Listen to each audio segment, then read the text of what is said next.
Good day everyone! At alam ko very excited kayo dahil magpapalitan naman tayo ng taon at this is the last day ng ating 2024 kaya very excited tayo sa darating na 2025. Pero bago mag 2025, gusto kong tandaan ninyo ang dalawang bagay na ito mga kaibigan, mga kapatid. Una, mahal na mahal tayo ng Diyos. Yes, mahal na mahal tayo ng Diyos mga kaibigan, mga kapatid, mga kapuso. Alam niyo ba kung bakit?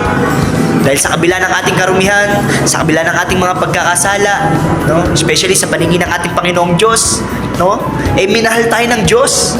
'Di ba? Lagi ko nga sinasabi sa kanyang salita sa John 3:16, "For God so loved the world, for gave His only begotten Son, for whoever believe in Him should not perish, but have eternal life."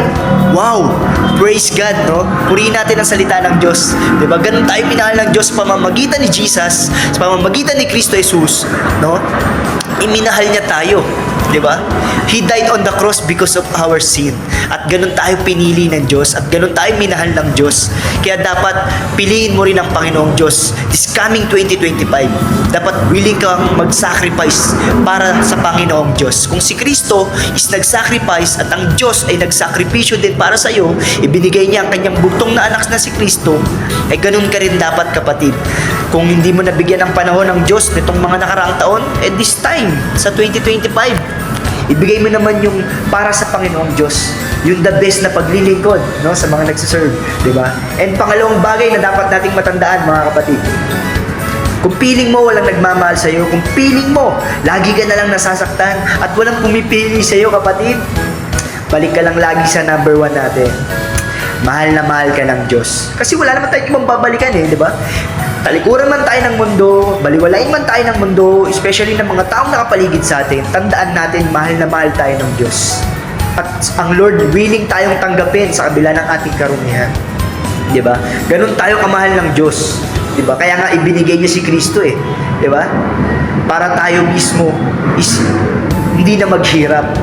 Bagkus, bigyan tayo ng panibagong pag-asa sa pamamagitan ni Jesus. Nung tayo ay tumanggap sa Kanya at kumilala at nagsisi sa lahat ng ating mga kasalanan, binigyan niya tayo ng panibagong opportunity para mabuhay sa ating pananampalataya.